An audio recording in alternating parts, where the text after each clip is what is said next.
broadcast. I'm being asked about the meeting being recorded. Should I press continue? Yes, yes, okay. Please. Okay.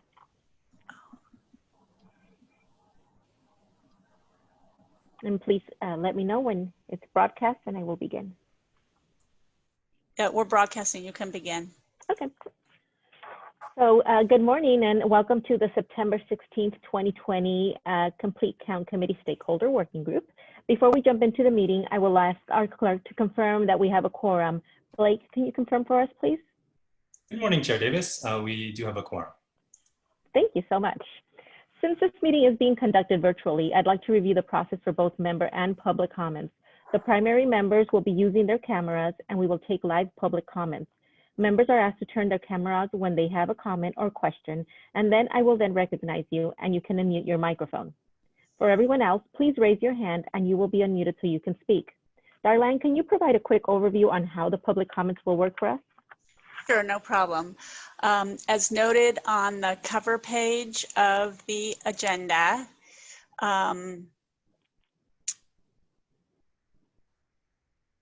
sorry, I lost my place. Any email comments that we got yesterday, we will include those, and then you can also provide public comments by clicking on the raise hand icon, and that's when public comments are called for. So when the chair does that, you can find that raise hand icon on the Zoom toolbar for those of you joining by a computer, or if you're joining by phone, do *9 and you'll be called on via the name that you have on the computer. And for those of you who are it still says Darlene, I'm working on fixing that. So I'll do that as we get going. And if you're participating by phone, the last 3 digits of your phone number will be used. Instructions for providing live comments are also at the bottom of the cover page of today's agenda, and you can access that at SANDAG's website, which is www.sandag.org. And all of the comments, whether it was via email or live, will be made part of today's meeting record. Back to you, Chair. Perfect. Thank you for that, Darlene. So let's move on to the first item on the agenda, which will be the approval of the minutes, and that is for the meeting of August 19th, 2020. If you all had the opportunity to review or have any comments, if not, we could move to make a motion by one of our members.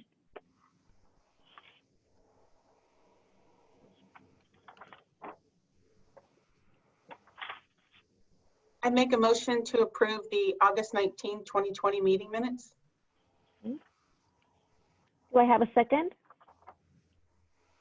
I'll go ahead and second that. Okay, we have a motion and a second. Thank you.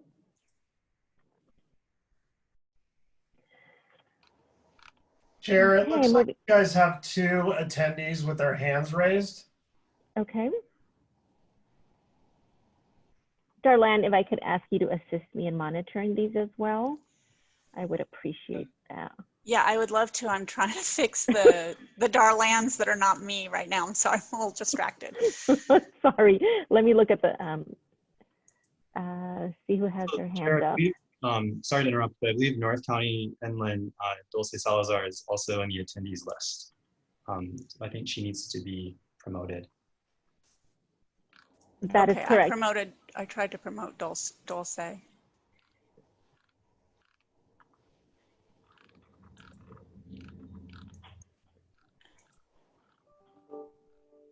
Okay. Okay, has Dulce been promoted? Yes, yes. Perfect. Okay. You still have 1 hand raised on the attendee side. Let me see. It is a phone number. I don't know who it is. 4195.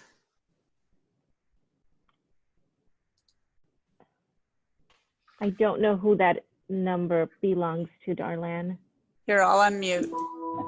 Okay, 4195, you are unmuted. Tiffany Harrison is also in the attendees list and needs to be promoted too. Is this her number?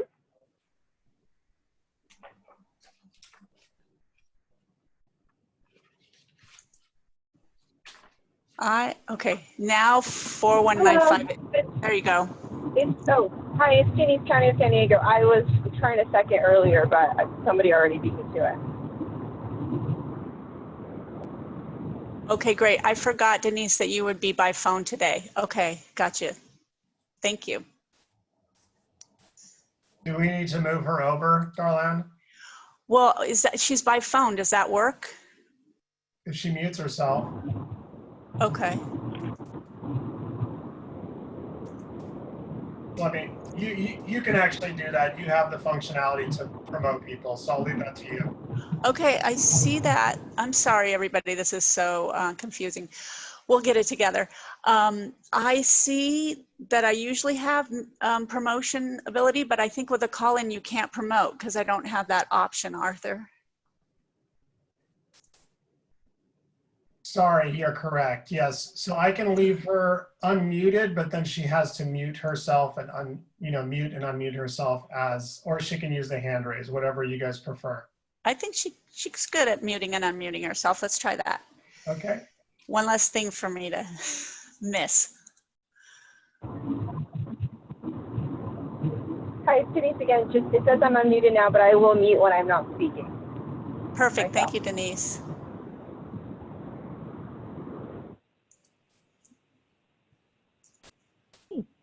Are we good? I think so, yes. Okay. So did you finish? I'm sorry, I'm so distracted. Did you finish the voting and everything on the minutes? Well, we did get a motion and a second. However, I think we still need Blake to do the roll call vote. Thank you, Blake. If you can do that for us, I'd appreciate that. No problem. Okay, so I'll now conduct a roll call vote. Please remember to unmute yourself when speaking. So South County Chair Angelica Davis, what is your vote? A. Okay. North County Coastal, Harry Jezizek, what is your vote?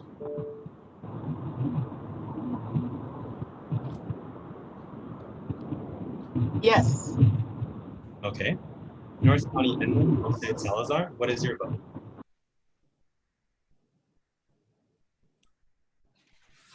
Yes. Okay. East County Lynn Dudman, what is your vote? Yes. Okay. City of San Diego, Matt Yagan, what is your vote? Aye. And County of San Diego, Denise Becerra, what is your vote? Yes. Okay. The minutes are approved unanimously. And back to you, Chair. Thank you.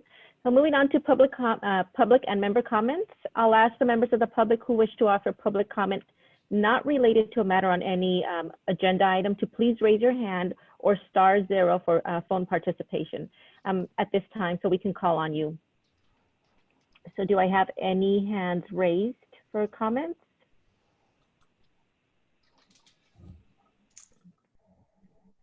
I don't see any at the moment. Okay, well, seeing no raised hands, we'll move on to the next item. So under number 3, we have Director Report by Cindy Burke from SANDAG. Good morning, Cindy, everybody. Good morning. Thank you for being here. Thank you for having me. So we're in the home stretch. I believe this is our second to last meeting of this group. You guys have done a phenomenal job. Darlene's going to be sharing more, but my understanding is that you're at 72.7% as of September 11th. So big congratulations to everyone whose efforts have made a difference for the region. The next and final meeting will be celebrating with a review of all the work that was completed so far. And Darlene let me know that there's 2 deliverables remaining, both of which are due at the end of this month on September 30th. The monthly spreadsheet that includes all the activities completed through the end of the month, as well as a template that's been shared to compile information for the final narrative report. And she'll appreciate timely completion of those final deliverables so we can get information to share at an October meeting of this group, as well as with our SANDAG Board of Directors and submitting it to the state. So please reach out to Darlene if you have any additional questions. But again, thank you for everybody who's worked so diligently, especially with all the added challenges. We appreciate it. And as a resident of the region, I appreciate it. So thank you.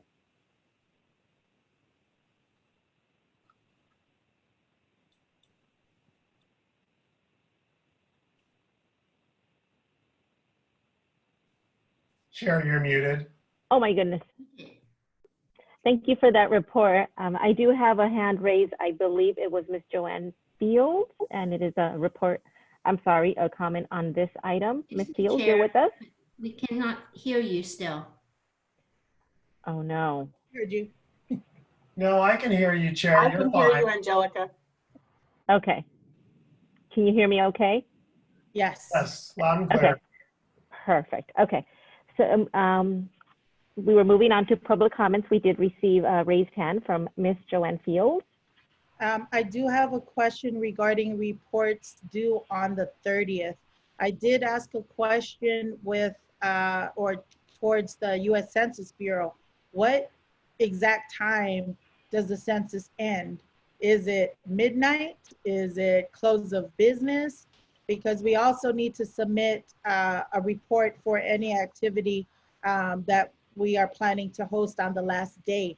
There are partners that I know that are trying to do that one very last push on the 30th. So how would you want us to handle the report? And does anyone know when does it actually end? Is it midnight on the 30th?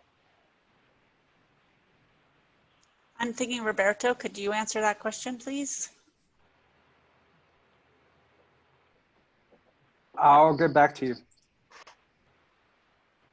And I should also ask, I know that there's a lot, I mean, we're probably all aware that there is a lawsuit in place to have the census extend to its original, well, it's actually the second time that they had extended. October 31st may come into play, more likely not, but just in case, will that be announced anytime soon, Roberto? We will know more information tomorrow when the court receives new information. Okay, thank you.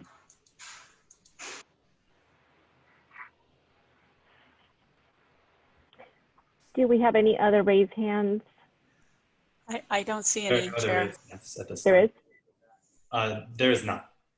Okay. Perfect. Moving on to the report section of our agenda, we have item number 4, and that is a Census Bureau update provided by Roberto Garcia from the Census. Roberto, are you with us?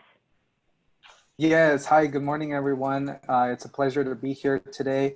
For us, this will be the last meeting that we attend since all of my team will be transitioning next week, September 26th. So I do have... Excuse me just a sec, Roberto. Arthur, can you put the slides up, please, for item number 4?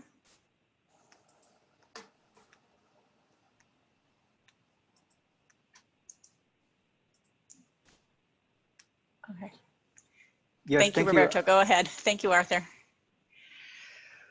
Yeah, so as I was mentioning, all of my team is transitioning, and that is specifically just the partnership team. So I did want to start with a big thank you to all of you for all the work that you've done, all your support, your encouragement. We could not be here, obviously, without all of you. So I wanted to start off definitely with a big thank you on behalf of the U.S. Census partnership team, because while the census is planned locally, while the census is planned nationally, really it happens locally. And in order for us to accomplish a good, accurate count, 4 things must happen. We must establish where to count. So obviously all of you were involved in that process, making sure that we had correct addresses, pointing us to locations that are difficult to count. We have to motivate people to respond. And I think we have done that in a very successful way. Since the beginning, we did multiple events, we did multiple presentations to all of your city councils, to all of nonprofit organizations, many groups that are currently supporting us in this effort. We initiated operations, right, to count people. We are currently in that operation. I do want to reiterate that the last day of the census and the last day of the non-response follow-up will be September 30th. And then lastly, once that deadline is upon us, then we need to release the results of the census. So those are the four things that have to occur.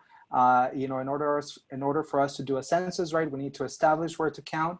We need to motivate people to respond. We need to do the operations, and then finally, we need to release the results. As of today, we are 14 days away from the last day of the census, which will be Wednesday, September 30th. Next slide, please. And since this is a thank you, I do want to provide a quick highlight. In the time from August 1st, 2019, as of today, or actually as of yesterday, September 15th, the U.S. Census Partnership Team individually, composed of roughly 16 people, all of us together working in collaboration with all of you, working in collaboration with nonprofits, churches, educational institutions. We have been able to complete 2,260 events. This is everything from meetings to MQAs to presentations, virtual presentations, phone calls, you name it. We were at mariachi festivals. We even were at Del Mar Fair when that happened. Currently, we've been doing a lot of food distributions at different locations, such as schools. We've been at Qualcomm Stadium. I even 2 weeks ago was out in Borrego Springs doing a food distribution for some of the folk that live out there. So again, it is because of your support and your encouragement that we have been able to do this. Of course, this is only a small highlight that I wanted to share, but I think that is very significant to share because with a small group, we were able to do 2,260 events in roughly 2 years. Next slide, please. So as you are all aware, we're roughly 14 days away from the final date of the census. As it was reported earlier, we are currently at 72.8%. I think that we can keep on pushing forward. Our local internal goal is to get up to 75%. If we do this, this will be the most successful census in the last 20 years. We have already surpassed 2010. We're 0.2 percentage points away from surpassing 2000 participation rate. And I think that, again, with all of your support, all of your motivation and encouragement, we can definitely make history and maybe even a first for San Diego County. Initially, I think that when we started, I mentioned to everyone that my goal personally, as an individual, as a resident of San Diego County, my goal was 80%. And I thought that I was being overly ambitious. But now, given the circumstances and where we are now, I think that a revised goal of 75% is very attainable. And again, it's going to take all of us working together, not as a one-man band, but really as an orchestra to make things happen. And the way that we're going to do that are the following. So we are currently doing a lot of mobile questionnaire assistance. I did mention this, I believe, about 2 months ago when we started the virtual SANDAG presentations. So we do have teams available from the local offices that can provide assistance in the form of mobile questionnaire assistance.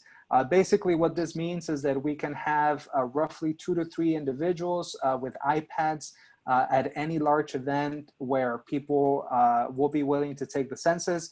I know that our colleague here, Joanne Fields, have definitely taken advantage of this resource. There's been a few food distributions where our team members have been. They've also recently done a few barbecues where people have been able to take the census. I believe also Angelica with the city of Chula Vista, they've been doing giveaways of food and other incentives. And we have been able to provide resources to those events. So again, this is open for everyone. We will work until September 30th. So if there are any events where you think it will be instrumental for us to be there, please let us know. Recently, we've been branching out and being outside of grocery stores and pharmacies. I know that in Escondido, we've done very successful MQAs outside of grocery stores. And I think also in National City, at Seafood City, we've been present there pretty much every week now, I want to say for the last month. The U.S. Census Bureau is currently planning a last action weekend, which is taking place this weekend. Basically, we will be doing a lot of media promotion. There's a new set of images that are available, and I'll make sure that I share them with our land so that all of you have them. Basically, our images saying that, you know, the census is about to end, that it's not too late to participate. And we also have a few events already scheduled with our partners for that weekend, or for this weekend, sorry. And as I mentioned before, and I just want to reiterate again, I have been ensured that the last day of the census and the last day of the non-response follow-up, meaning the census takers going out door to door, will be Wednesday, September 30th. I will confirm at what time that will be, since, you know, obviously there's a lot of individuals that are doing a last minute events, or they're leaving it till the end to complete it. I would say, again, don't quote me on this, but I will find out. I would want to say that most likely it'll be midnight of September 30th, but again, I will confirm the exact time so that everyone can participate. The one thing that I do know for sure is that if you receive the paper form, it just has to be postmarked by this date in order for the census to enumerate that census form. Next slide, please. And that's pretty much it. You know, again, I want to just say thank you from the bottom of my heart. Really looking at the numbers go up really swells my heart with emotion. I want to say that all of the major cities, and not that every city is not major, but I want to say every city in San Diego County is roughly at 70%.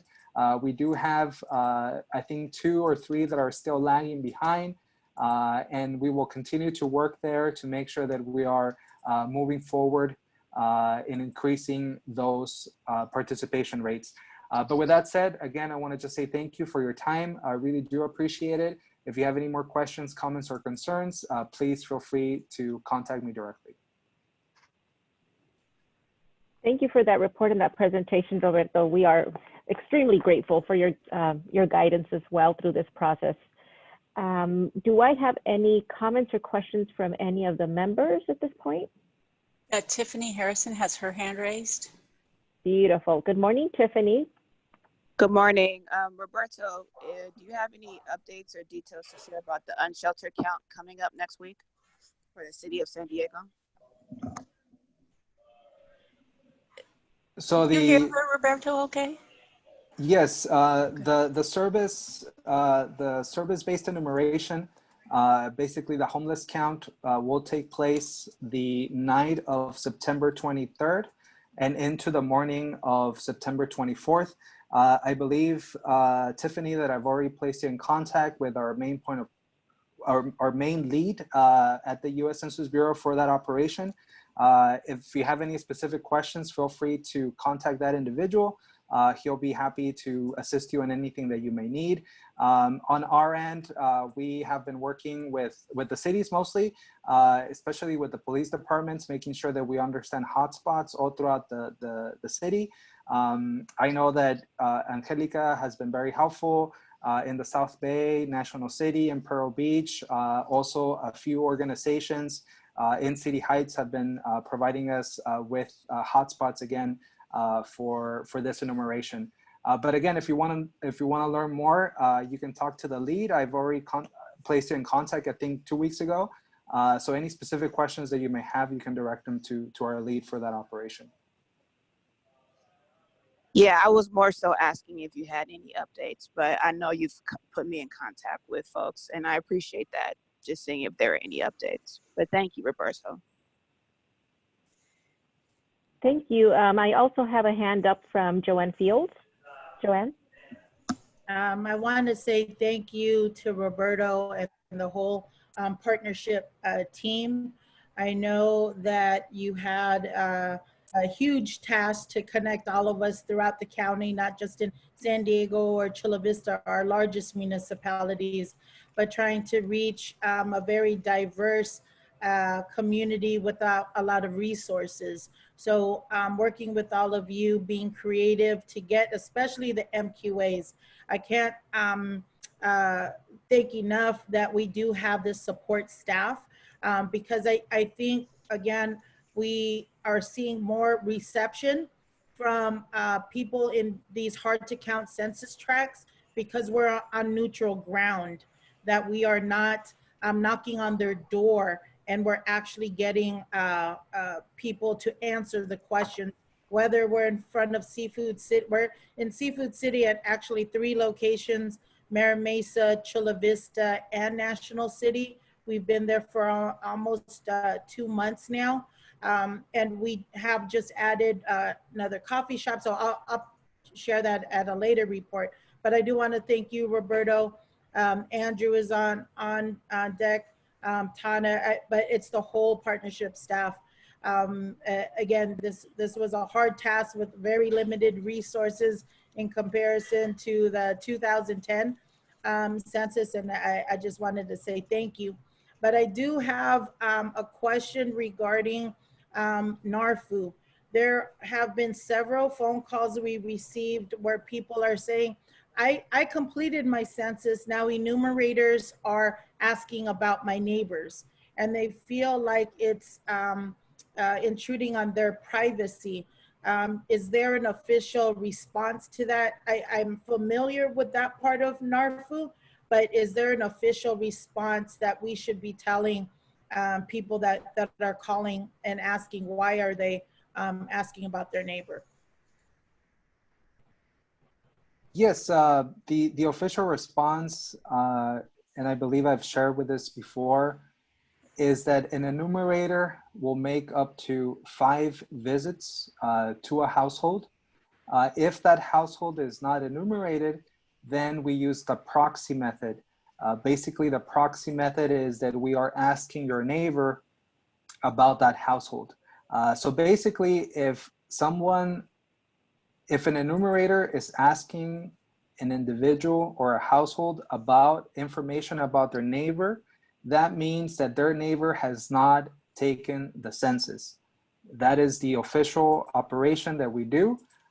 So I think that this is what's happening here, that people are being asked questions about their neighbor because their neighbor has not taken the census.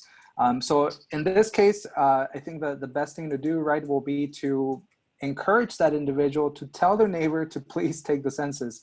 I think that would be the best thing that we can do.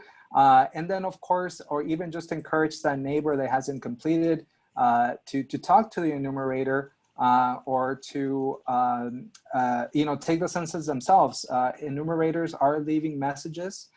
In that message also includes the code that they can use to enumerate their household.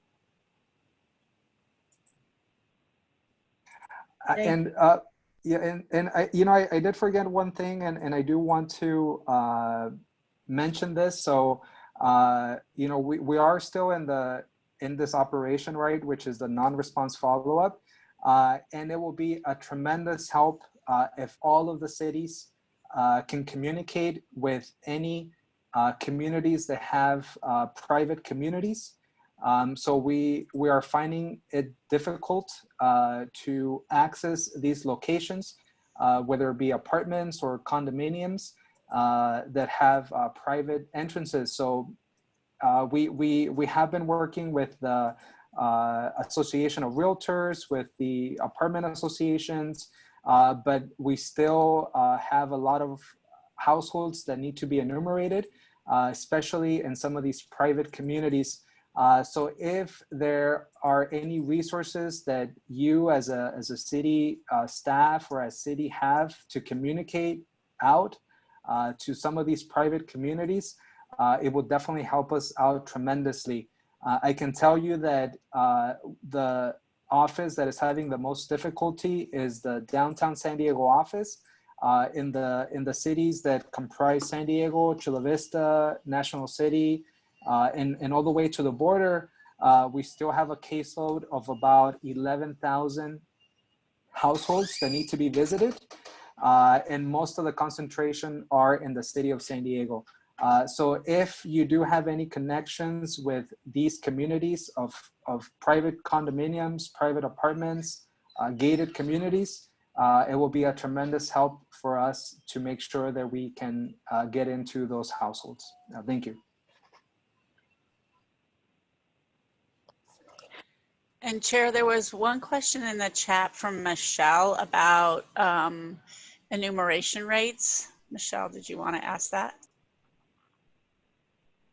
Sure. I was just wondering, and I think Darlene shared with me what I was looking for, but if there's anything else to know, like the percentage of enumeration that's happened in certain areas. So like thinking about, so you just mentioned downtown, like, is there a way to know like what percentage of enumeration has been completed in the downtown region or for the East County ACO? I'm just, it's still my personal quest to have an enumerator come to my door, just because I haven't received anything. So I'm wondering, you know, at what point do I just complete the census online? I know that's me just on my own thing, but is enumeration complete in my area? Is there a way to see that? Yes, so Darlene accurately, or I think it was Andrew there that accurately posted, well, both Darlene and Andrew posted the link. It's 2020census.gov response rates, NARFU, and you can see specifically per office where we're at. I haven't checked it recently, but last time I checked, we had about 70% of our workload complete. Obviously, there's still more to be done. So that is the best map that you can use to track the progress on the NARFU operation. Thank you. Thank you, Roberto. And I'll make sure that we'll send San Diego will send an e-blast out this week, and I'll make sure that link is in that e-blast. Thank you. Hi, this is Tiffany.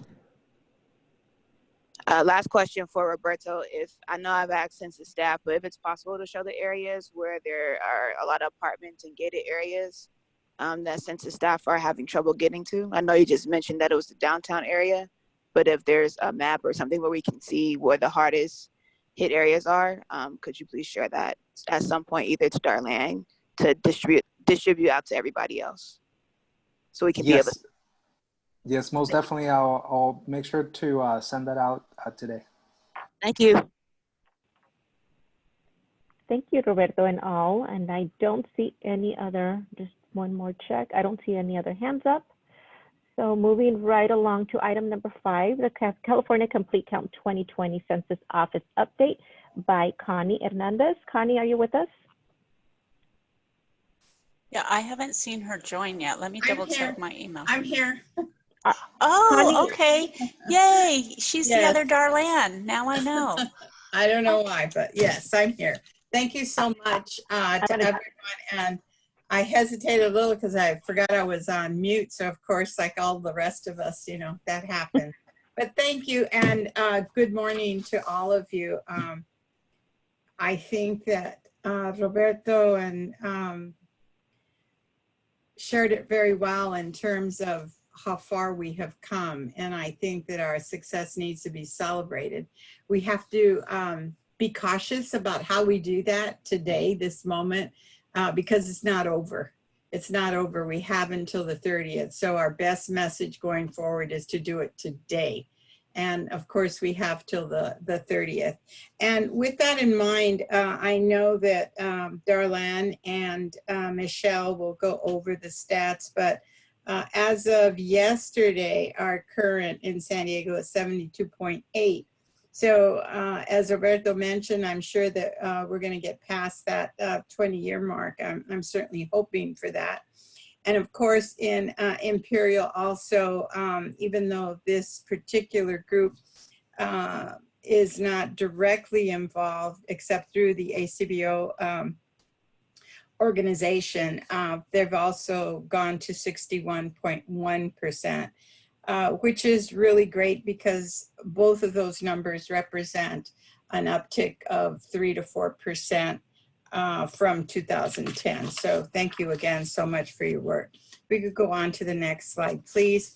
I'd like to very briefly just go over the next one, please. The San Diego County non-response follow-up tracks in terms of a focus snapshot. This is just a summary of the non-response follow-up tracks for San Diego County. As you all know, it's a total of 23.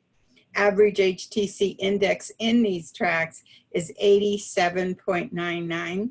Average self-response rates to date for these tracks, for these 23 tracks, is 56.04.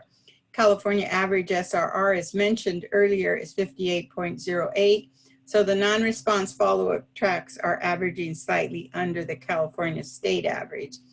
And these are the top census tract locations.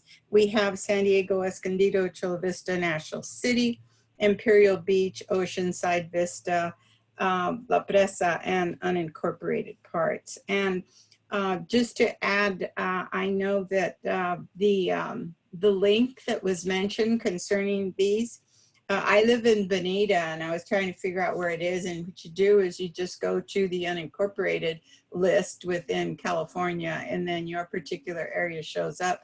And I imagine, Michelle, that's the circumstance for the area you live in as well. So that's one way of getting that information. We could go on to the next list, please. The next slide, rather. This is page 1 of 2, and these are the 23 non-response follow-up tracks in San Diego that we are watching and working closely with. Note that all these census tracts are houses and self-response eligible, meaning they've been identified. And so as we go through these, if we go on to the next slide, I'm not going to go into detail about this. For one thing, time will not permit it. Additionally, I know that Darlan and Michelle have additional specific information on some of these areas. And the green highlighted census tracts have exceeded their 2010 benchmark. So what we have here is 4,700 that I believe is in Barrio Logan. We have 83.1, and that particular area is, let me see, I thought I had this right. Should know these by heart by now. 83.1 is in University Heights. And then maybe if we could open just that one, I want to make certain where this is. Okay, we won't do that then. And then the next one is San Diego, and that's 29.4. And that is just south of 8 near the Alvarado Estates areas. And then we go down to Imperial Beach, which is the 1110.6. And I'm sure we'll be going over those in more detail. If I have anything to add after those presentations, I will certainly add additional information. We could go on to the next slide, please.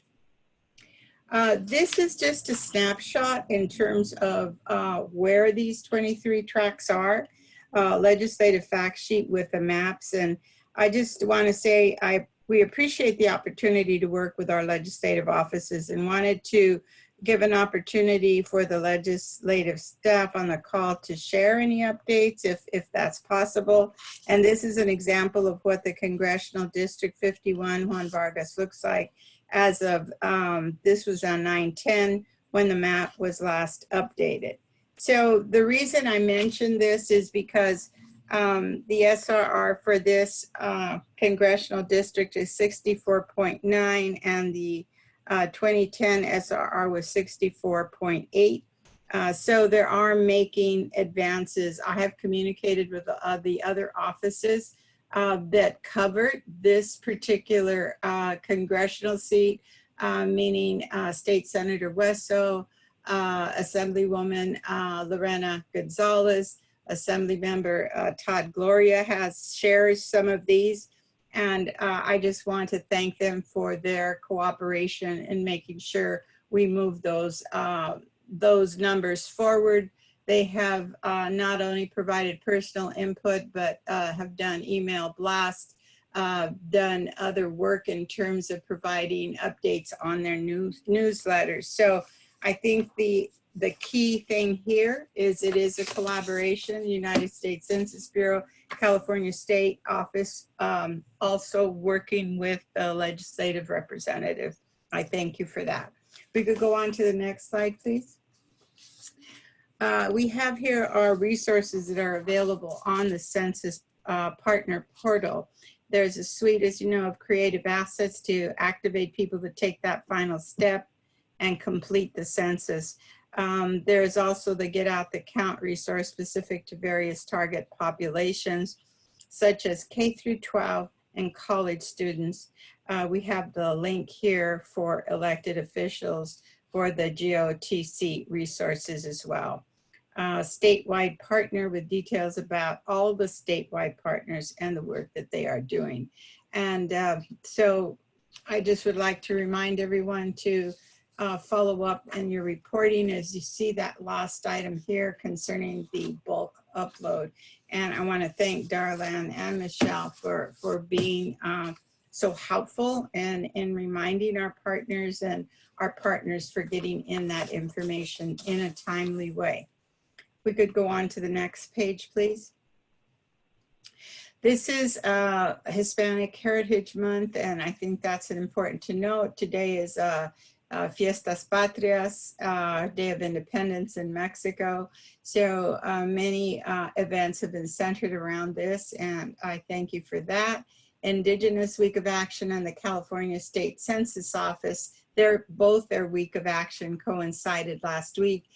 They've had some input uptick on the points moving upward for the census count. And I think that the media and events, that's all we have to work with, even though they're getting more personal now in terms of being physically present. That's always so important. And as we heard from Roberto earlier, the USCB census operations are scheduled to end on the 30th. I have to agree with you, Roberto, in terms of whether it's 5. I'm hoping it's midnight, but that will be something that I'll look forward to getting. As Joanne mentioned, you know, how do you get things all reported in a timely way if you're working right up to 5 or 6 or 7 o'clock that evening? The other issue, a date that does not appear on here is census equipment return, and that's scheduled for October 31st. We can go on to our next slide, please. The partner learning opportunities. I always take an opportunity to emphasize the importance of all of you, anyone that's involved in the census work, to participate, because it really highlights all the partners that we are working with throughout the state. And they always have very good information that we've been using to perhaps share the successes that we have had, or else listen to successes other folks have had and try to duplicate that for us. And I would like to say, please tune in, especially on the 25th of September. And these are the next 2 Fridays. And on here, it says from 1:30 p.m. to 2:30 p.m., but that has recently changed from 2 to 3 p.m. And Michelle will be presenting on the 25th. We're excited about that. And the key strategy of the California Census outreach efforts, as you all know, is to work with community-based organizations who have the knowledge and experience of the very, very people we're trying to reach to take the census. For some organizations, the census is a one-off project, whereas for others, It's an integral part of their portfolio for civic engagement and building power in communities. So in this peer learning lab, the last two of our journey together, our partners will discuss how they have included the concept of organizational and community capacity strengthening into their vision and interactions with the groups they support. These are the groups that will continue to work in their communities long after the census count has been completed. We can go on to the next slide, please. These collaterals are still available on our Get Out the Count webpage. It is live. This webpage includes essential outreach tools. In case you need any last minute collaterals, these may be downloaded. We can go on to the next slide, please. As you know, Secretary of State Alex Padilla, who also chairs the California Complete Count Committee, has put out this census challenge in terms of what county gets the highest response rate. So whatever county that happens to be, it may be us here in San Diego, Secretary Padilla, and members of the legislature who represent the winning cities and counties will award plaques to the winners. It's not just a plaque though, it's a recognition of all the hard work that's being done. If we can go on to the next slide, please. In the September social media kit, this is now available for download, and on the partner portal, it includes posts that highlight the benefits of census, ways to respond, a countdown on days to respond, and much more. And the 15 days up there is really 14 days now. So it just, you know, as you progress, it's the 5 days there looks a little scary, but time is moving forward, and I just find it incredible that all this time has gone by and all the success that we've had despite the challenges. So along those lines, I would just, if we could go on to the next slide, I would like to end my presentation today just by a big shout out and a thank you for all of you and all the hard work that has gone into this very special campaign that we've been all been on. And on a very personal note, I would just like to add that I was born and raised in Logan in San Diego, which you all know is one of the hardest to count communities in our region. So I know how difficult community organizing and convincing folks to participate is. But I'm confident that because of the organizing, you have all led the hard work, the perseverance, determination, and many times sheer will. Despite all of our challenges, we have succeeded, and your work will continue to have positive impact for years to come. Our census journey is coming to a close, but let us use these next few weeks to push even stronger to get those numbers even higher. So we trust that our partnership in this journey has helped build capacity, allowed a space for emerging leadership, and encouraged all voices to participate, all to address social justice issues in the communities we represent. So thank you, gracias. Thanks again to each of you for all your hard work and commitment to our cause of empowering our communities. Thank you so much. Thank you for that presentation, Connie. Do I have any questions or comments from any of our members? I have a quick question, if I may. Who is this? I'm sorry. Yeah. Lynn, please. Yeah, Connie, I had heard, and I don't remember where I heard it from, so this might be hearsay at this point, that we might be in jeopardy of losing the 51st congressional seat or the 50 based on some of the numbers down there. Can you comment on that? I don't know if that's accurate information or not.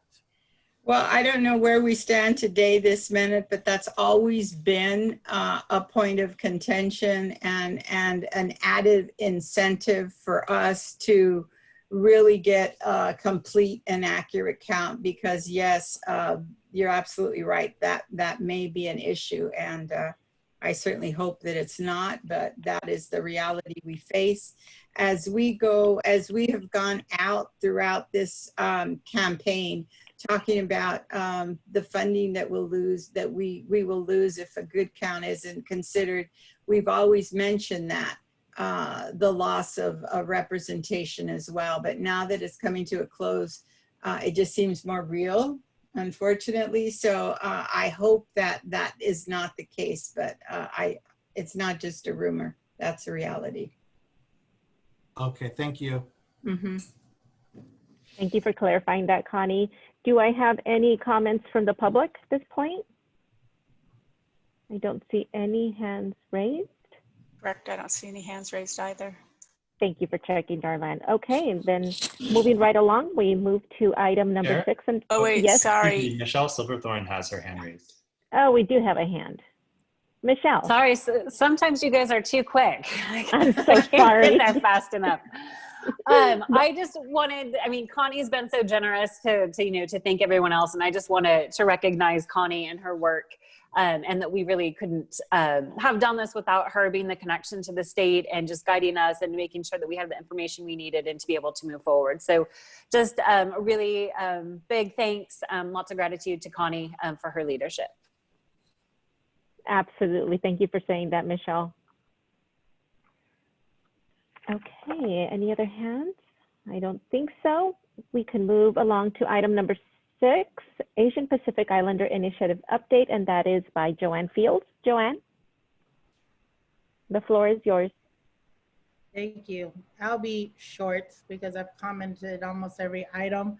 And we've received so much information and invitations to participate in events, and now people want to do, hey, can we copy what you did at Mexipino? Or can we have you at our supermarket? I'm like, we've been doing this for over a year now and the strategic planning, but really the MQAs are very popular. So what I will share are just updates of what we have, what events have taken place, and then what are we doing moving forward. Since we do have one more meeting, then there's nothing else to add to that, just basically a year or 2 year in review. So I will ask if we can be on the agenda for the very last meeting. But we recently have, and thank you City of Chula Vista for supporting the events that we've had at Mexipino Craft, which is in a hard to count census tract on the west side of Chula Vista. So for every Tuesday in September, we have been at Mexipino Craft Restaurant, and our incentive there is you give 5 minutes of your time to complete the census, you'll get a tocino bowl. So that's a popular bowl that they serve. And we go during the lunch hour or two, if you have a late lunch, so 11 a.m. to 2 p.m. We had staff out there for an MQA. This past Saturday, we had a census caravan that started on 3rd Avenue, right across the street from MAC Project's headquarters. And we were at the Cuban restaurant. And there we met with folks that didn't know about the census altogether. So that was, it's bittersweet that you still don't know about the census, but we were able to have them complete the census. So there we had partners, again, for a caravan through the west side of Chula Vista. We ended at Mexipino. We did have a live band. It was a trio.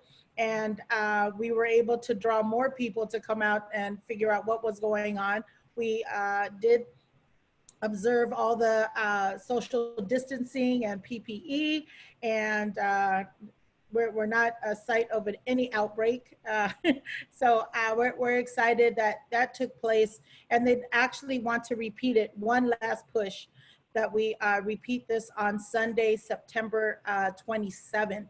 And so we're planning with our partners, we're gonna decide if we'll organize another census caravan, but we actually had someone follow us back to the restaurant to figure out what we were promoting, since it wasn't a protest.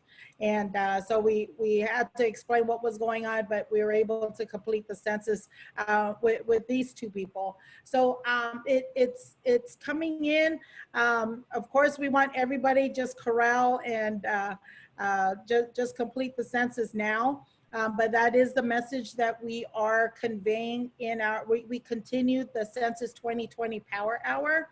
And we have an announcement that we are pushing through with statewide partners, a census caravan, and we're calling it the California Gold Coast Caravan. So up until the 26th, we're working with partnership specialists, Filipino, Asian Pacific Islander partnership specialists. So from Imperial Beach, San Diego to the Bay, and possibly Sacramento.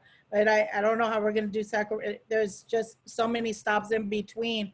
But we are receiving media attention already that we're launching this one last push, and it will end on the 26th because we know that's when all the partnership specialists will also be done with their service. So that's it for API initiative at the moment. Do we have any comments from our members on Joanne's presentation?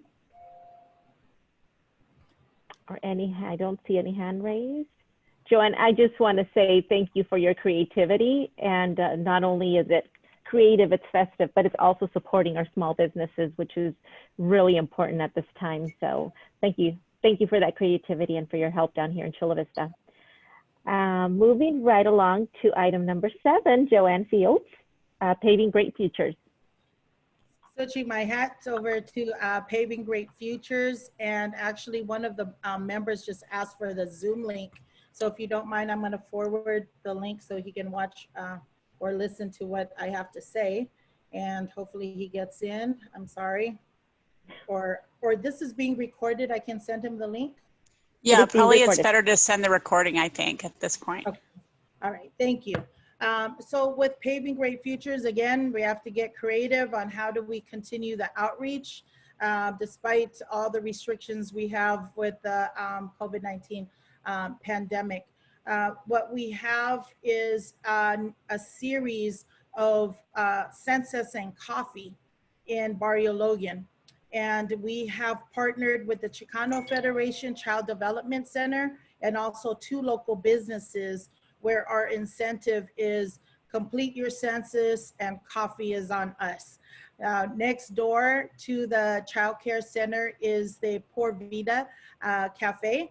So we have over 100 or 100 certificates. So we have an information table that will be set up starting this afternoon, 3 to 7. So after they pick up the kids, they can go complete the census, or right before they pick up the kids, complete the census, then they'll get a voucher to redeem at Por Vida. And we also partnered with La Paleta. It's a candy store right across the street. So maybe there's a nutritious candy, if there ever is such a thing. But so it's an incentive again that they'll receive an incentive, and also to help support the local small business.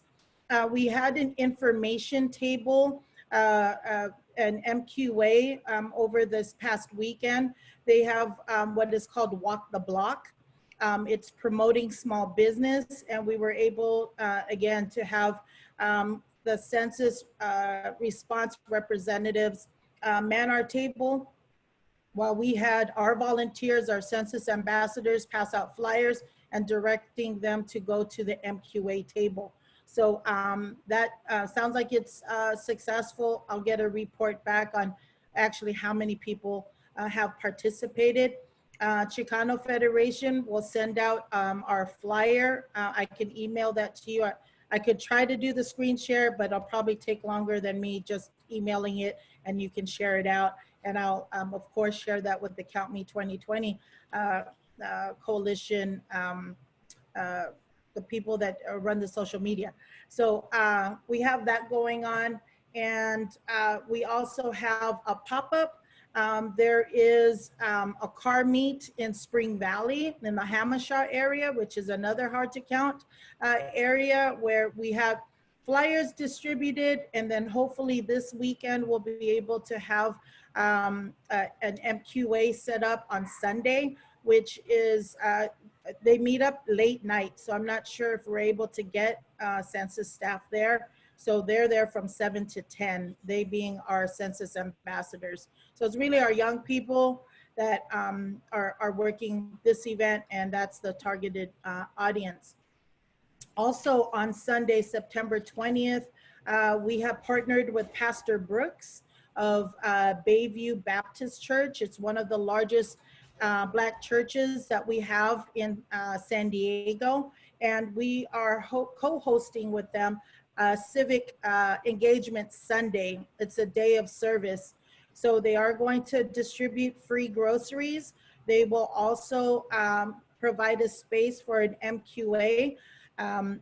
We have confirmed staff through partnership specialist Ray Donegan Jr. And we'll also have a registration volunteers getting people to register to vote. But Pastor Brooks is a very, very influential pastor, again, in Southeast. This event is not limited to only his church. So there's outreach with surrounding churches to come participate in this civic engagement Sunday, this Sunday, September 20th, from 10 a.m. to 2 p.m.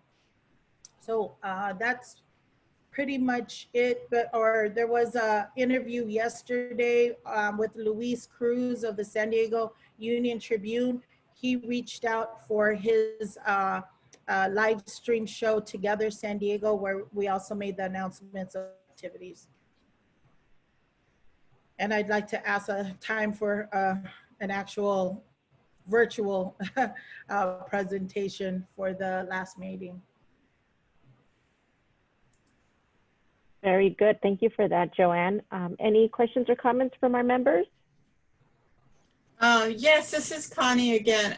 First of all, I'd like to thank Joanne for being such a rock star through this whole campaign, and for your energy and real knowledge of the community and community organizing. My question is there a place where we can find a list of all these events?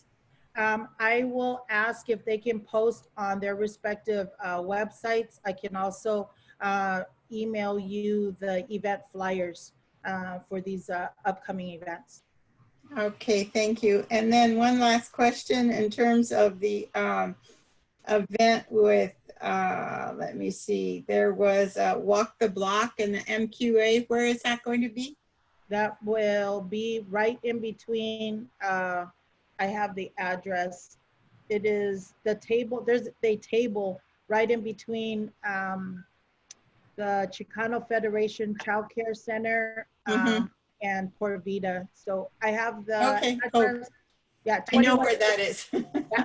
That's so right. There's a little space in between, so they were trying to figure it out, but it's right between the two.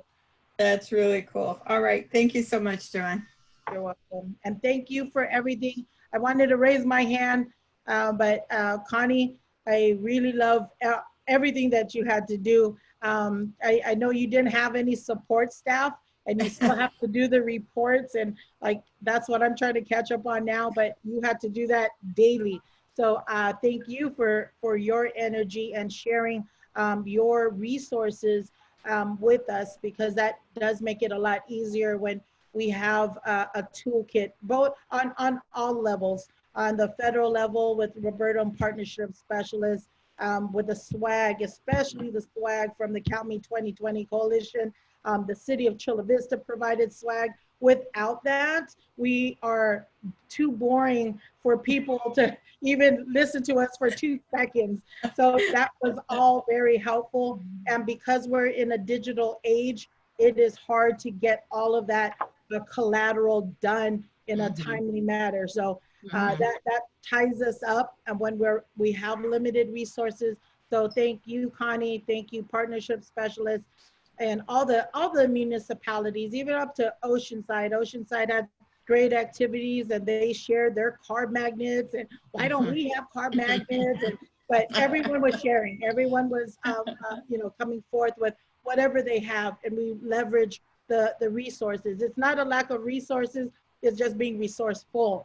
And that's what I believe that's why San Diego is second in the nation. We should surpass San Jose. Yes, yes. Maybe we'll do that at the finish line on September 30th, but we've held that spot for months now. And I really think is because the synergy between, how the community works with partnership and all government entities. And I wish that would just continue on even after the census. So thank you. Well, that's what this is all about, empowering all those communities now and then moving forward to continue to redistricting, to voting, all of those. This is a mass effort that is going on throughout the state. And it is my hope that with the energy and participation of folks like you and all of our partners, that this movement will continue, that September 30th is not the end, but just the beginning. Yes, what I really want to point out with Paving Great Futures, there's a new generation of leaders that have learned the history of the census and are ready to register and vote and participate in the next phase of redistricting. So this was a great civic engagement. It's not a project, but civic engagement opportunity for our young people that we didn't have in years past.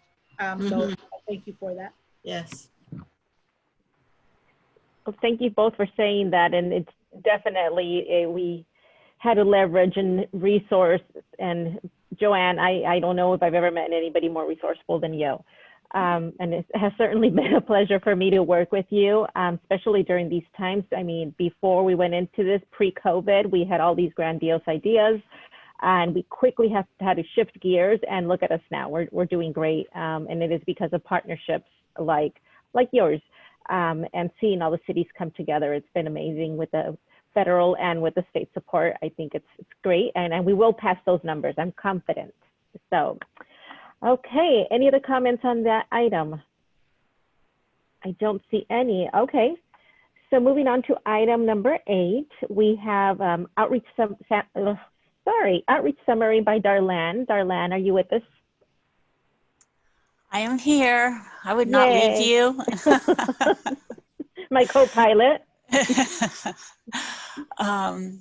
So while Arthur's loading up the PowerPoint, lots of appreciations already going around today, and I definitely have it for the work that all of you do in conducting the outreach. And of course, like I always say, reporting your activities.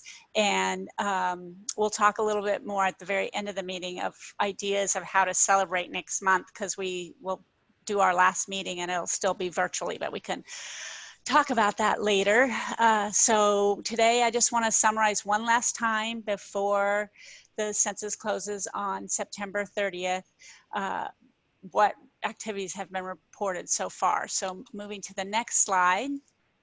This is, as I reported last month, the first of 2 slides showing the activities, and these are through the end of August 31st. Just to refresh your memory, all the jurisdictions who've received funding through SANDAG, all the agencies send their activities to me every month, and then I put that information into the statewide outreach and rapid deployment tool, SWORD. The Count Me 2020 Coalition does the same thing, and San Diego County Office of Ed has done the same thing. So I've compiled all that information together to put these numbers for you so you can see what's happening throughout San Diego County. The completed column is the actual activities that have been implemented, and then the impressions column is the estimate of every time a message was seen or heard. As we know, everyone's super busy. Based on the data through the end of August, there's been almost 3,000 email communications sent, 287 events held, and we know because of the pandemic, those have shifted to things like car parades and street cafes, you know, things that can be done in a socially distanced manner. And there's also been 260 flyers that they've been distributed 260 times. So moving on to the next slide, we have the other half of the activities that were reported through the end of August. In total, there's been over 6,100 activities with over 13 million impressions. And that large quantity of impressions, once again, though it's an estimate, it gives us an idea that maybe that threshold of seeing a message 7 times before it really has an impact has been achieved. Next slide, please. So this map is the whole county, and it shows the alignment of where the activities were located, the dots on the map, and the hard to count communities. So the darker the color shading, it means there's a larger proportion of hard to count communities living in that area, areas at risk of being undercounted. So let's zoom in a little on the next slide to the northern portion of the county. And you can see a little bit better how those activities have lined up with the hard to count communities. Let you just look at that for a second. And then moving on to the next slide, we zoom into the southern portion of the county. Okay, so next slide, let's shift over to impressions. These are the estimated number of impressions for each hard to count community. And even though this reporting is not mandated on impressions by hard to count group, and even though the level of confidence in these estimates really varies, it can be quite low or exact, quite a spectrum. I share this information so you can kind of get an idea of the communities that have been reached and the efforts that have been made for each of the hard to count groups. Moving on to the next slide, we shift to look at those impressions by language. And once again, I just share these numbers kind of so you can get an idea of what people have been able to estimate for their reach in each language. Moving on to the next slide, we look at response rates. And as Roberto has mentioned, that most of the cities in San Diego County have either reached or surpassed their rates from 2010. And you can see that by the green shading on here. And the countywide, statewide, and nationwide are listed at the bottom. And with countywide at 72.7%, not only has it surpassed 2010, but it's only 0.3 away from 73%, which was the response rate in 2000. So we're really close to reaching that number. Definitely something to celebrate. Moving on to the next slide. Laying out the response rates on a map with the shading. The darker purple are the higher response rates and the darker tan are the lower response rates. This is as of September 11th, Friday. And the dots are the activities that would happen. So you can see the alignment of all the outreach with the response rates that have been achieved as of Friday. And let's zoom in on the next slide to the northern portion of the county. You can see a little bit more detail there with the response rates. And then again, zooming on the next slide to the southern portion of the county. And I have shared with you that there are other tools if you want to dig deeper into any of this information, and you can reach out to me anytime. I can help you link up with the California Complete Count 2020 Census Office tool that they have online and when you can dig deeper. To the next slide. This looks at response rates a little differently. I unveiled this slide, this map just last month, and the green areas are the census tracts where the response rate has surpassed the 2010 rate or reached or surpassed the 2010 rate. And then the lighter yellow are the ones that are just up to 5% below the 2010 rate. And that yellow orange area goes 5 to 10% below. And finally, the red areas are 10% or more below the 2010 rate. Next slide, please. Just to conclude, a little reminder, as Cindy mentioned in the director's report, that we have 2 more deliverables for all the agencies that receive funding through SANDAG, and they are due on the 30th of September. The first one is that monthly spreadsheet that is the data that I use to produce all the information I just shared. And please include everything that you're doing for outreach through the end of the effort in that monthly spreadsheet. In addition to that, also due on September 30th is a narrative report, and a template has been sent to everyone about that. If you need another copy of that, please reach out to me.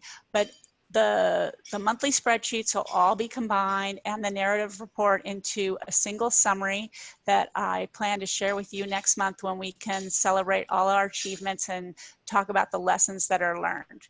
So with that, I close and turn it back over to the chair. Thank you, Darlene, for that report. Moving right along, actually, no, any questions or comments from our members? I'm going so fast, I'm so sorry. I don't see any hands up. Any of our members? Okay, now we can move on. Oh, yes. You see Joanne. Joanne. So on the report with the flyers and other media outreach, marketing collateral, I'll just call it that. So that we haven't seen on the spreadsheet, or at least the people that are submitting the reports for API initiative. I said, how come the flyer count looks really low? And so are the reports that you're reporting on, and my understanding is that the reports that we submit to United Way is merged with SANDAG? Yes, they are merged with SANDAG, and what that means is every time, it's like an event, right?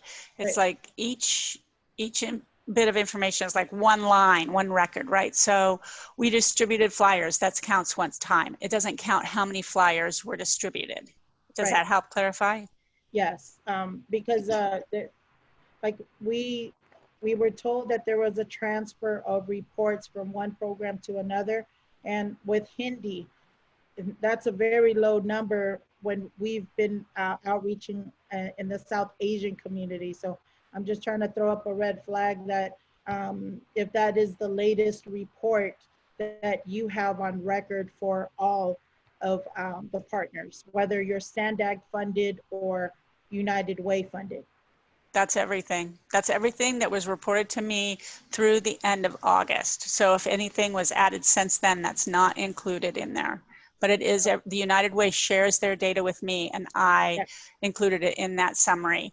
Now, the other thing is that when it's broken down by language or broken down by hard to count group, those are using the impressions that often are not reported at all, right? Because those aren't mandated fields. And then the impressions are just the best estimate that somebody could do at that time. So if you think things are looking low, it might be because nobody put those impressions in there, even though they reported the activity happened. Okay. And so is there, or I'll take it offline of how that can be improved, or is that it, basically? Yeah, I think since you're reporting through the United Way, you probably want to chat with those folks that are doing that part. Okay, thank you. Thank you, Joanne. Let me see, just making sure we don't have anybody else with their hand raised. I don't see any. Okay, I think we can move right along to item number 9, Count Me 2020 Coalition Update provided by Michelle. Hello, Michelle. Hi. Yeah, with the reporting, I know I have slides that are going to come up here, but with the reporting, it's only as good as what's reported. And I know that not all the fields are mandatory, so they're not always completed. All right, do I have slides that are going to pop up there? Perfect. I'll be short and quick. I only have a few slides. The image that's here is something that XEWT, one of our paid media partners, is using in their Facebook, but it's also from the state, and I just adapted it to, or it's just adapted to our stuff. So if you're looking for social media posts and that sort of thing, make sure you're following along on the Count Me 2020 Facebook or Instagram, Twitter as well. If you want to share any of that back out. I know it was shared earlier that we have these countdown posts that are going out. Count Me 2020 has some countdown posts too, and some of our partners are doing their own too. So that's just some of the current stuff that's being out there. But I'll go on to the next slide and just share quickly what I'm just gonna quickly go over. Review our day of action, a little bit on our NERFU outreach, materials. I saw there was a message in the chat from Roberto, so I'll follow up right there. And then our recap and reflect. I know it says review, but now we're calling it recap and reflect on September 30th. And there is just a link on this main page here too to newsletter archives in case you're looking for that toolkit or some other information or just anything that may have happened in the last, whenever we started doing the newsletter last year, I guess. Go ahead and take a look there and you might find something that you need. So the next slide just has some images from our day of action. This was an amazing day. If y'all followed along or were part of any of the caravans, any of the activities, if you joined us on that evening Facebook Live event as well, there's so much, and I think that these bullet points don't even really cover what happened. We had 3 hosts, so there was 3 people that led us through the evening. We started at, I believe it was from 6 to 8 on that Friday night. And we had 25 members that were live. So we did this activity. It was a Facebook Live event, but we used this other technology where we could tap into people just around everywhere where they were live. You can see some of these pictures there on the, let's see, in the middle there, it's Miguel from Comité Cívico. So he was actually Facebook Live on site, but then also Facebook Live with us through this other technology. I don't know, it felt kind of like surreal. But then we had some videos that just that came up too. So we see Senator Tony Atkins there. President Gomez from City Council opened up that evening as well. There was just so much that happened. So we had 25 community members, like I said, that were live at a rally or hosting a caravan. We had 12 community-based organizations send in videos that we shared that evening as well. There was 16 elected officials that were either live on video or sent in a letter for support for the work that we're all doing. This was across both counties. There was 5 caravans that happened that evening as well. And then we had these billboard trucks. So if you weren't part of this, it was, go back and look at some of the Facebook Live footage. It was just really exciting, and just to see just the breadth of our community that's out there that's doing this work. Of course, I have to highlight Joanne and one of the billboard trucks. So we had 3 trucks. One of them had state messaging on it, and then the other 2 had our local messaging, and our local messaging looked really amazing. You see this picture here, our elders count. But pre-COVID, I think it was actually the week before everything shut down, we had a quack cat, whatever that's called, QAC training. And we had a photographer there, and she happened to grab, really great pictures that we were able to use for some of the collateral. And so Joanne's mom is actually on this image. And so this was just an amazing post from Joanne, and just showing like the effort and the depth and just the range of everyone that's out there doing this work. So props to Joanne and everything that she's doing, and everyone else as well. Like I said, go back and just go through that like 2 hours of video. It's kind of cool just to see everything that was said and shared. So our day of action, I felt, was really, really amazing. So on to the next slide. So now that we're in NERFU, what's happening? I'd mentioned last month just additional funds that were coming to San Diego. So this is specific to San Diego, not Imperial County. We have these 23 priority census tracts that we've discussed over and over. So the other bullet points that were included with this additional funding was to target outreach activities in the priority tracts. So we have 14 CBOs that did receive additional funds. We were also asked to support language access in the designated tracts. After review, Spanish was the primary language focus for all but 21 of the tracts. So we did up our paid media in Spanish. Support health and safety measures. So we got PPE from the state, and then I've also purchased, there was PPE also purchased from those funds. So I still have some gloves and face masks if any of that is needed. The next bullet point is to support phone banking, text campaigns, and direct mail. So we're directly supporting CBOs that are focused on those tactics. So even if they didn't get additional if they're doing some of this work like the text campaigns, they're being reimbursed for those funds that are going out. And then the final bullet point was to target localized media and localized media communication tactics. So our paid media from September 2nd through the 30th, we've teamed up with XCWT for 70 or 60-second spots. We have local talent from the station doing 15-second PSA. I'm blanking on the gentleman's name that did those, but they're really nice little 15-second spots. And then they're doing those Facebook posts, and that's where that one from my first slide is being used. Also working with Univision Radio, so 88 spots. And then we had De Viva Voz. That interview happened on Sunday with Arcela from Universidad Popular. And then we have digital ads that are happening, so geofencing, retargeting, a lot of the stuff that we were doing before, but that's still happening. ICANN gave us 25 additional spots, and so ICANN is the company that does the posters at like little mini marts and that sort of thing.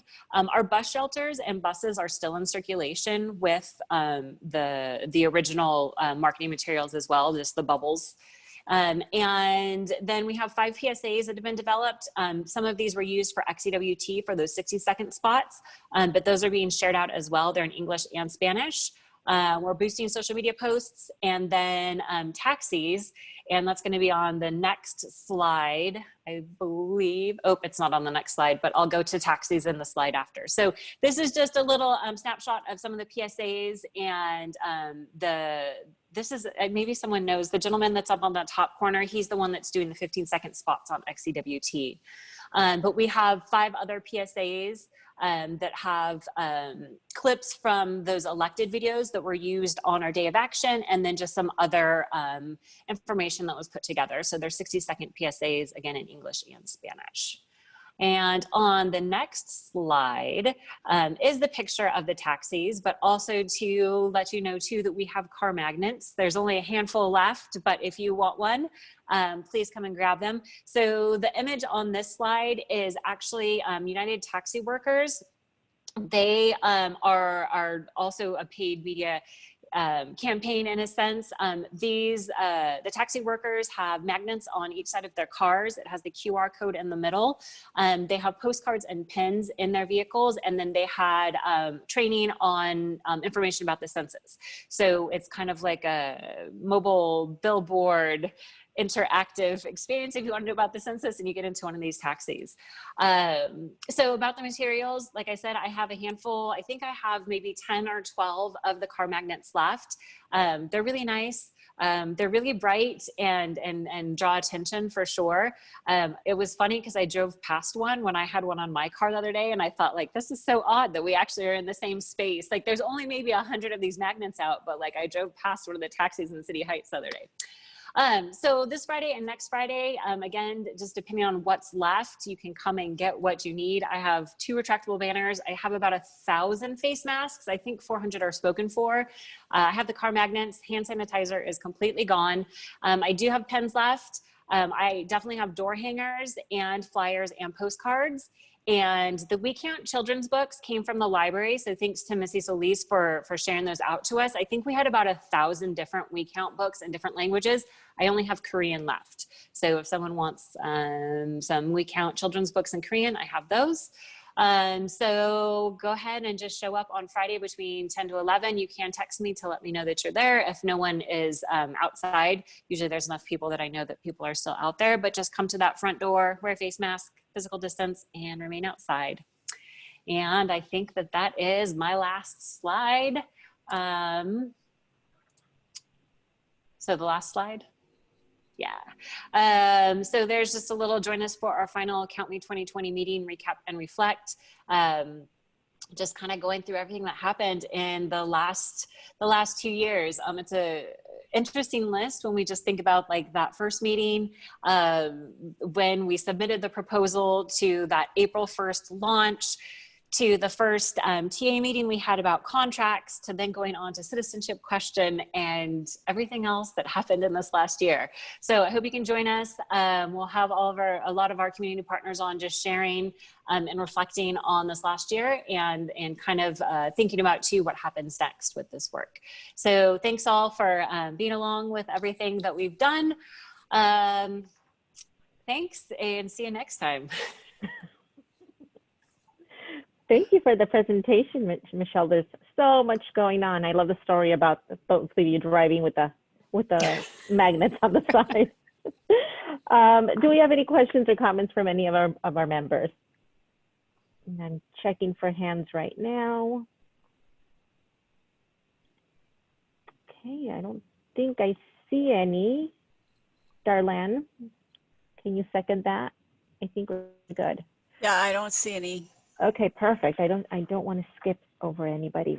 Okay, then moving right along to item number 10, we have a regional representative. Wait, you should update. just see if anybody of the attendees have, because you asked for members, but what about attendees having comments? I don't see any hands raised, but I just want to make sure they know this is their chance. Right. So I don't see any hands either. Okay, sorry to make you pause. Go ahead. No worries. Okay, so why don't we go around the virtual table and get some updates from representatives throughout the region.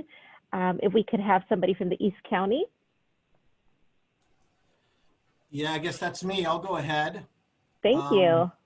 Hi, everybody. So we talked a lot about a last kind of minute push.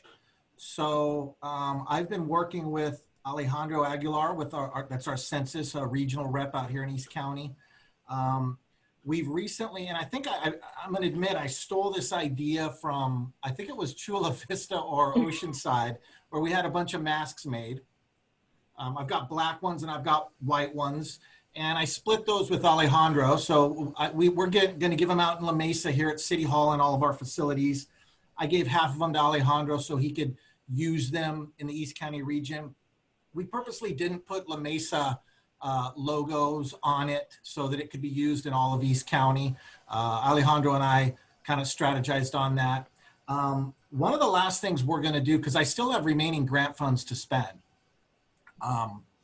is we want to purchase gift cards, $5 gift cards. Darlene has informed me that it's okay for us to do that as long as the dollar amount doesn't exceed $5.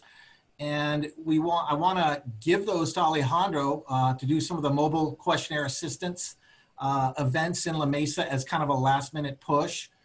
It may be out front of a grocery store, it could be at Starbucks, but I'm going to buy quite a few of those and arm Alejandro with them to entice folks that haven't completed their census form to come down and get the assistance that they may need to complete that form. It's kind of an enticement effort for those remaining in La Mesa. We're going to try and do it by the two census tracts that we still have trouble counting. We had trouble counting this year. La Mesa's done well overall with its participation rate, but our two census tracts in the middle of our city still were low. So we're going to focus on that, and we're going to try to drive this thing home with those MQAs and that little carrot that is that gift card for the remaining time that we have. I don't have an update on the other East County cities. I haven't been in communication with them, so I apologize for that. But that'll pretty much conclude my brief presentation. Thank you. Thank you, Lynn. Do we have anybody from the North County Coastal? Yes, good afternoon or morning. Hi. Hi. We, like Lynn, and everybody else, we're trying to close in and make the best use of the time we have left. We're doing a big push to try to reach the vacation rental owner market. We have about, 1,000 second homes that we're guessing haven't responded. We're trying to reach out to that market. We're also working with our senior population through food distribution sites and trying to leverage our book drop-off and pickups. And then also work to make sure that we can do everything we can to encourage our homeless population to, if we can, congregate and social distance to the best, to the highest level possible for the count that's going to happen at the end of the month. So hoping to end on a high note. Right, like the rest of us. Thank you for that update. North County Inland, did we have Dulce on the line? I think we did. Hi. Hi, Dulce. Hi, everyone. So like the other cities, we are really you know, this last month have been trying to go out there, motivate people, and, you know, finish on a high note. The food distribution sites at the schools have been great. I'm also very thankful for the partnerships that we've had and all the support from schools, and just working with the U.S. Census has been great. I've really been working with Fernando. So I'm very thankful for their help and, like I said, the partnerships we have. I know we do have some low census tracts here in Escondido. So tomorrow and Friday, our deputy mayor, Consuelo Martinez, and myself and a few volunteers will be leaving door hangers and just trying to remind them that there's still time to complete their census, and just trying to spend the last funding that we have left. I know for here in Escondido, the masks were a great hit and they're very useful. So I've ordered some more, and like I said, we're just trying to finish on a high note and doing what we can this last month. So thank you. Thank you, Dulce. South County, I think that's me. So aside from piggybacking on all the wonderful work that the other organizations have done, we talked about Joanne, and I don't know, there must be about 5 of her running around the county. But she did help us with those events that she talked about, having the events at Mexipino. I thought that was super cool and creative, and again, supporting our local small businesses, which are really hurting right now. We've really been pushing the social media. We ran some targeted social media for the area, just for the last remaining census tract that isn't doing very well. Also relying on our food distribution, because those are heavily attended. So we have bags that we're giving away with the QR code and still getting the word out.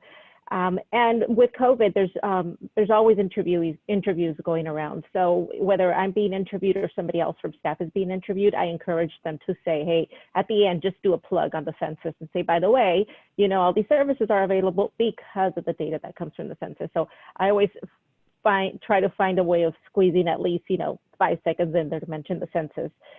And then that drive-through event that we had a month or 2 ago was pretty successful. So we're going to do that one more time, and we're in the process of planning it. Our plan is to have it on a Saturday. We will be doing it at Mac Charter School because they have a really big parking lot. So we're going to use that with assistance, of course, with the police department to do traffic control. But the idea is to just go out with a bang. We're going to be raffling Google Chromebooks, giving away pizzas again, and hopefully having music. I'm going to reach out to Joanne because obviously she is the party planner of the group, to just kind of make it a little bit more festive. So that is something that we're planning this week. Like I said, go out with a bang here in the South County. And that's it from me. How about the City of San Diego or County of San Diego as well for the libraries? I can go. It's Matt. Hi, everyone.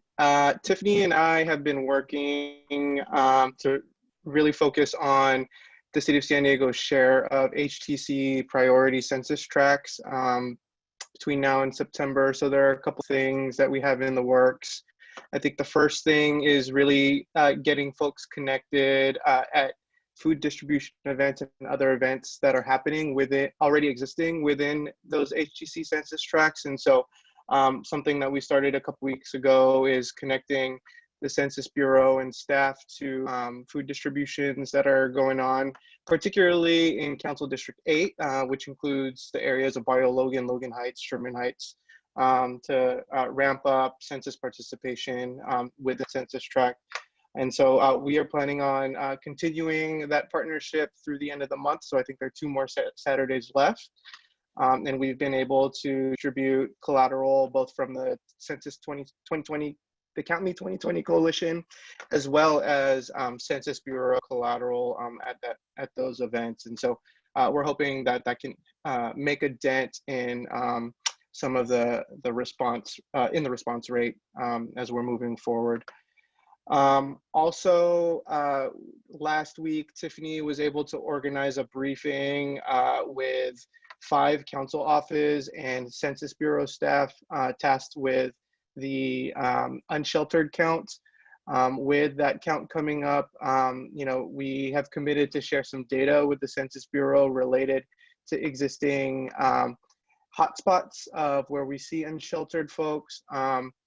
One thing that we shared was access to the count or to the Get It Done database that the city utilizes, where constituents have the ability to report where they see encampments and other things. And so we're utilizing that as a way to get census staff connected to, you know, where we've seen trends of unsheltered folks as they prepare for their counts. Also, we are working on a short bilingual PSA with 4 council members to be distributed on social media in the latter half of this month as a final push. What we're looking at are the 4 council members that represent areas that comprise the Promise Zone. So that includes Council District 3, Council District 4, Council District 8, and Council District 9. It also just so happens that those priority HTC census happen to be within those council districts as well. And so we're working on doing a short bilingual video before the end of the month. And then lastly, this is after September 30th, but we're going to work with Michelle and the coalition to get a presentation in front of council sometime in October related to how outreach went and, you know, share out with the council and getting feedback around the process. So I'll leave it at that unless Tiffany has anything that she'd like to add on the city side. No, you did great. Thank you. All right, thanks. Okay. Thank you, Matt. Did I have somebody from the county library by any chance? Oh, hi, this is Denise on behalf of the County of San Diego. Oh, I just have a few quick things. So first, I wanted to provide a status update on overall impressions from the County of San Diego through all of our census outreach efforts. We're close to 2 million. A lot of that is from the register of voter mailers that went out for the March election.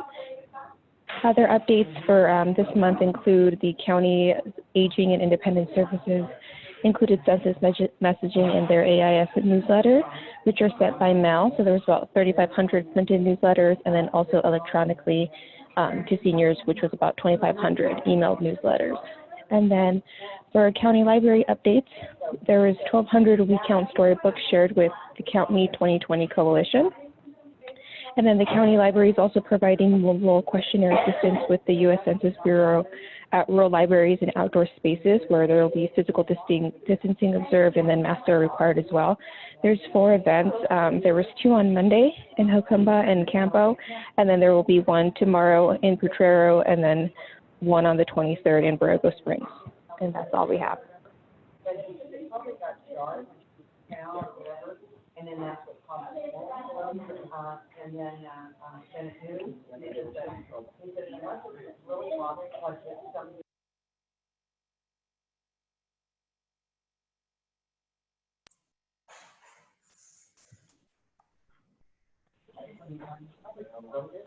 oh, that was it for us. I did the county library updates for Missy. Thank you. Perfect. Thank you. I lost connection for a little bit. Can you guys hear me okay? We hear you. Okay, Yeah, thank we can hear you. Okay, perfect, thank you. I was up for a little bit. And I think that's it for the regional representative updates. Unless I missed somebody, please let me know. Okay, moving on to item number 11, complete count outreach reports. And Darlene, if I do recall correctly, we had a list that we would go down, right? Or would we just ask if anybody was present representing any of those groups to speak up? Right, I think before we just looked at who was attending. Right. And right now looking at the list, and if I'm wrong, please raise your hand, but I think everybody has had a chance to provide an update. Oh, I don't know, Raymond Pay from National City, I don't know if you wanted to share anything, or anybody else. Just raise your hand.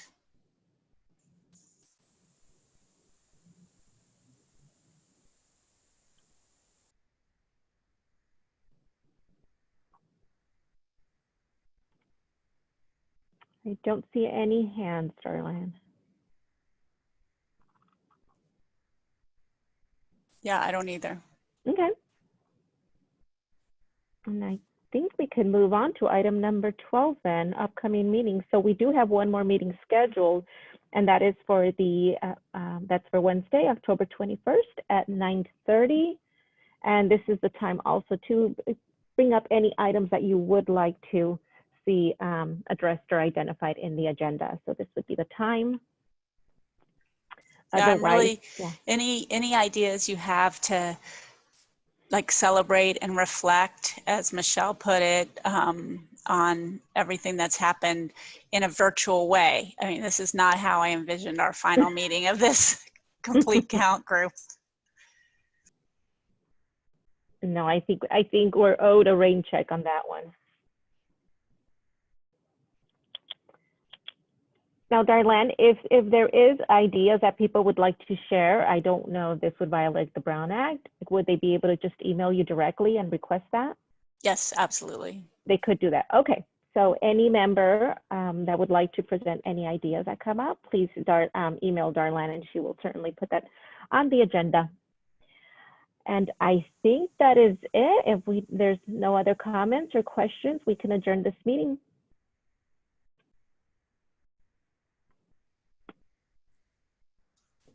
All right. Yeah, I don't see anybody. Your... I don't see anybody else. No. Second to the last meeting, we survived. Yes, thank you, everybody. Thank you, everybody. Have a great day. Thank you. Bye-bye. Bye.